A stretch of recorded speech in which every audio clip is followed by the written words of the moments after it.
یہ کویسچن کیا تا اوجھڑی کھانے کی کیا شرعی حیثیت ہے؟ دیکھیں، مسئلہ یہ ہے کہ نبی کریم صلی اللہ علیہ وسلم نے ایک ذبیحہ کے 7 اعضاء کو کھانا منع فرمایا ہے، اور ان 7 اعضاء میں اوجھڑی کا ذکر نہیں فرمایا۔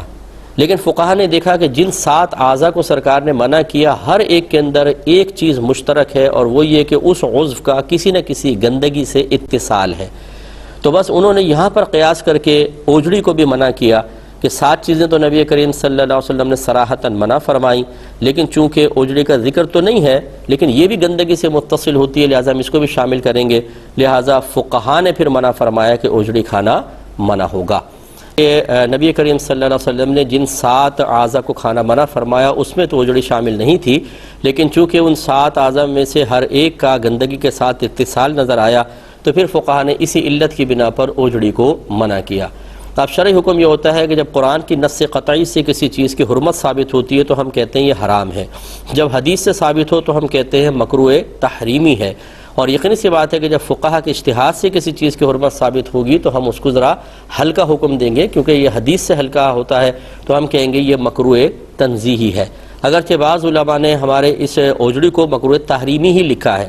اس کی وجہ غالباً پھر یہ ہے کہ انہوں نے قیاساً نہیں بلکہ دلالت النص سے ثابت فرمایا، اس سے پھر اس کا حکم قیاس سے قوی ہوتا ہے۔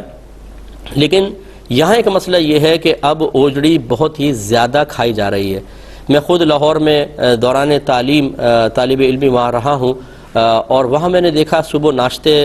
ہوتے ہیں، بڑے بڑے تھال لے کے بیٹھے ہوتے ہیں، اس میں اوجھڑی بھی ہوتی ہے، اور 1-2 نہیں ہزاروں افراد ڈیلی کھا رہے ہوتے ہیں۔ اس کے علاوہ بھی چونکہ میں ایک عوامی آدمی ہوں، میں کویسچنز کرتا رہتا ہوں، لوگوں سے معلوم ہوتا ہے کہ بہت سارے لوگ اپنے گھروں میں اوجھڑیاں کھا رہے ہیں، تو یہ بہت زیادہ عام ہو چکی ہیں۔ فقہا جس چیز کو قیاساً اجتہاداً منع فرمائیں، جب وہ لوگوں میں بہت زیادہ عام ہوتی ہے تو اکثر فقہا کا پھر یہی